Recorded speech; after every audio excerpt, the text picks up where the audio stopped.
पार्वती जी का परमेश्वर शिव की महत्ता का प्रतिपादन करना, रोष पूर्वक जटिल ब्राह्मण को फटकारना, सखी द्वारा उन्हें फिर बोलने से रोकना तथा भगवान शिव का उनके प्रत्यक्ष दर्शन दे अपने साथ चलने के लिए कहना।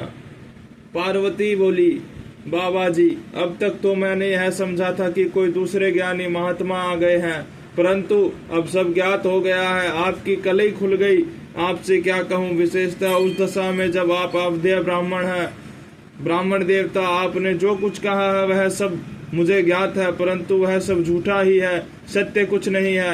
आपने कहा था कि मैं शिव को जानता हूँ। यदि आपकी यह बात ठीक होती तो आप ऐसे ही युक्ति एवं बुद्धि के विरुद्ध बात नहीं बोलते। यह ठीक है कि कभी कभी महेश्वर अपनी लीला शक्ति से प्रेरित हो तथा कथित अद्भुत वेश धारण कर लिया करते हैं, परंतु वास्तव में साक्षात पर ब्रह्म परमात्मा है। उन्होंने स्वेच्छा से ही शरीर धारण किया है। आप ब्रह्मचारी का स्वरूप धारण कर मुझे ठगने के लिए उद्यत हो यहाँ आए हैं और अनुचित एवं असंगत युक्तियों का सहारा ले छल कपट से युक्त बातें बोल रहे हैं। मैं भगवान शंकर के स्वरूप को भली भांति जानती हूँ, इसलिए यथा योग्य विचार करके उनके तत्व का वर्णन करती हूँ। वास्तव में शिव निर्गुण ब्रह्म है, कारणवश सगुण हो गए हैं। जो निर्गुण है, समस्त गुण जिनके सब रूपभूत है, उनकी जाति कैसे हो सकती है? वे भगवान सदाशिव समस्त विद्याओं के आधार हैं। फिर उन पूर्ण परमात्मा को किसी विद्या से क्या काम? पूर्व काल में कल्प के आरंभ में भगवान शंभु ने श्री विष्णु की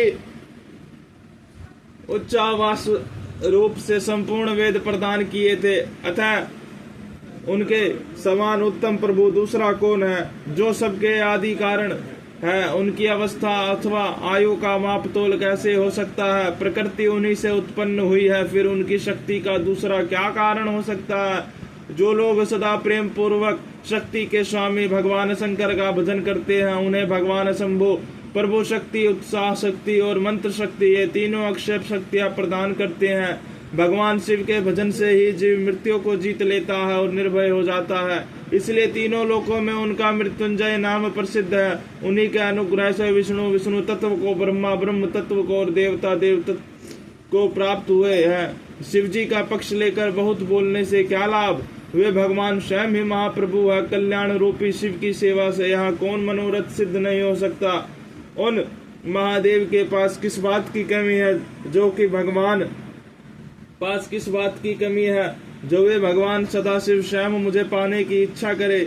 यदि शंकर की सेवा न करे तो मनुष्य 7 जन्मों तक दरिद्र होता है और उन्हीं की सेवा से सेवक को लोक में भी कभी नष्ट न होने वाली लक्ष्मी प्राप्त होती है। जिनके सामने 8 सिद्धियां नित्य आकर सिर नीचा किए इस इच्छा से नृत्य करती है कि वे भगवान हम पर संतुष्ट हो जाए, उनके लिए कोई भी हितकर वस्तु दुर्लभ कैसे हो सकती है? यद्यपि यहाँ मांगलिक कही जाने वाली वस्तुएं शंकर का सेवन नहीं करती, तथापि उनके स्मरण मात्र से ही सबका मंगल होता है।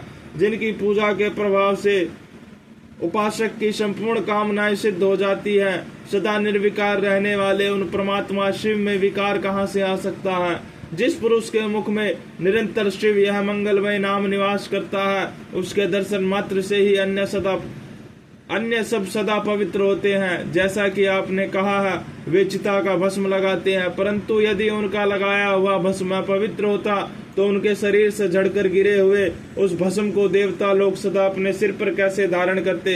अतः शिव के अंगों के स्पर्श से अपवित्र वस्तु भी पवित्र हो जाती है। जो महादेव सगुण होकर तीनों लोकों के कर्ता भर्ता और हरता है तथा निर्गुण में स्वरूप शिव कहलाते हैं, वे बुद्धि के द्वारा पूर्ण रूप से कैसे जाने जा सकते हैं? पर ब्रह्म परमात्मा शिव का जो निर्गुण रूप है, उसे आप जैसे बहिर्मुखी लोग कैसे जान सकते हैं? जो दुराचारी और पापी हैं, वे देवताओं से बहिष्कृत हो जाते हैं। ऐसे लोग निर्गुण शिव के तत्व को नहीं जानते। जो पुरुष तत्व को न जानने के कारण यहाँ शिव की निंदा करता है, उसके जन्म भर का सारा संचित पुण्य भस्म हो जाता है। आपने जो यहाँ अमित तेजस्वी महादेव जी की निंदा की है और मैंने जो आपकी पूजा की है, उससे मुझे पाप की भागिनी होना पड़ा है। शिवद्रोही को देखकर वस्त्र सहित स्नान करना चाहिए। शिवद्रोही का दर्शन हो जाने पर प्रायश्चित करना चाहिए। इतना कहकर पार्वती जी उस ब्राह्मण पर अधिक रुष्ट होकर बोली, अरे रे दुष्ट, तूने कहा था कि मैं शंकर को जानता हूँ, परंतु निश्चय ही तूने उन सनातन शिव को नहीं जाना है। भगवान रुद्र को तू जैसा कहता है वैसे ही क्यों ना हो, उनके जैसे भी बहुसंख्यक रूप क्यों ना हो, सत्पुरुषों के प्रियतम नित्य निर्विकार वे भगवान शिव ही मेरे अभिष्टम देव है। ब्रह्मा और विष्णु भी कभी उन महात्मा हर के सामने नहीं हो सकते, फिर दूसरे देवताओं की तो बात ही क्या है, क्योंकि वे सदैव काल के अधीन हैं। इस प्रकार अपनी सुबुद्धि से तत्व विचार कर मैं शिव के लिए वन में आकर बड़ी भारी तपस्या कर रही हूँ। वे भक्त वत्सल सर्वेश्वर शिव ही हम सबके परमेश्वर है। दीनों पर अनुग्रह करने वाले उन महादेव को ही प्राप्त करने की मेरी इच्छा है। ब्रह्मा जी कहते हैं, नारद, ऐसा कहकर गिरिराज नंदिनी गिरिजा चुप हो गई और निर्विकार चित्त से भगवान शिव का ध्यान करने लगी। देवी की ये बात सुनकर वह ब्रह्मचारी ब्राह्मण जो ही फिर कहने के लिए उद्यत हुआ, तो ही शिव में आसक्त चित्त होने के कारण उनकी निंदा सुनने से विमुख हुई पार्वती अपनी सखी विजया से शीघ्र बोली। पार्वती ने कहा, सखी, इस अधम ब्राह्मण को यत्न पूर्वक रोको, यह फिर कुछ कहना चाहता है।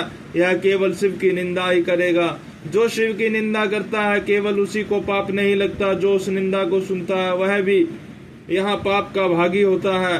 भगवान शिव के उपासकों को चाहिए कि वे शिव की निंदा करने वाले का सर्वथा वध करे। यदि वह ब्राह्मण हो तो उसे अवश्य ही त्याग दे और स्वयं उस निंदा के स्थान से शीघ्र दूर चले जाए। यह दुष्ट ब्राह्मण फिर शिव की निंदा करेगा। ब्राह्मण होने के कारण यह वध्य तो है नहीं, अतः त्याग देने योग्य है। किसी तरह भी इसका मुंह नहीं देखना चाहिए। इस स्थान को छोड़कर हम लोग आज ही किसी दूसरे स्थान में शीघ्र चले, जिससे फिर इस अज्ञानी के साथ बात करने का अवसर न मिले। ब्रह्मा जी कहते हैं, नारद, ऐसा कहकर उमा ने जो ही अन्यत्र जाने के लिए पैर उठाया, तो ही भगवान शिव ने अपने साक्षात स्वरूप से प्रकट हो प्रिया पार्वती का हाथ पकड़ लिया। शिवा जैसे स्वरूप का ध्यान करती थी, वैसे ही सुंदर रूप धारण करके शिव उन्हें दर्शन दिया। पार्वती ने लज्जावश अपना मुंह नीचे की ओर कर लिया। तब भगवान शिव उनसे बोले, प्रिय, मुझे छोड़कर कहाँ जाओगी? अब मैं फिर कभी तुम्हारा त्याग नहीं करूंगा। मैं प्रसन्न हूँ, वर मांगो। मुझे तुम्हारे लिए कुछ भी आदाय नहीं है। देवी, आज से मैं तपस्या के मूल खरीदा हुआ तुम्हारा दास हूँ। तुम्हारे सौंदर्य ने भी मुझे मोह लिया है। अब तुम्हारे बिना मुझे एक क्षण भी युग के समान जान पड़ता है। लज्जा छोड़ो, तुम तो मेरी सनातन पत्नी हो। गिरिराज नंदनी महेश्वरी, मैंने जो कुछ कहा उस पर श्रेष्ठ बुद्धि से विचार करो। सुस्थिर चित्त वाली पार्वती, मैंने नाना प्रकार से तुम्हारी बारंबार परीक्षा ली है। लोक लीला का अनुसरण करने वाले मुझ सब जन के अपराध को क्षमा कर दो।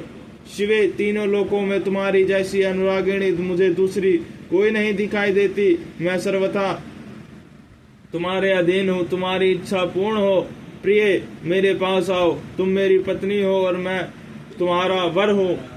तुम्हारे साथ मैं शीघ्र ही अपने निवास स्थान उत्तम पर्वत कैलाश को चलूंगा। ब्रह्मा जी कहते हैं, देवादिदेव महादेव जी के ऐसा कहने पर पार्वती देवी आनंद मग्न हो उठी। उनका तपस्या जनित पहले का सारा कष्ट मिट गया।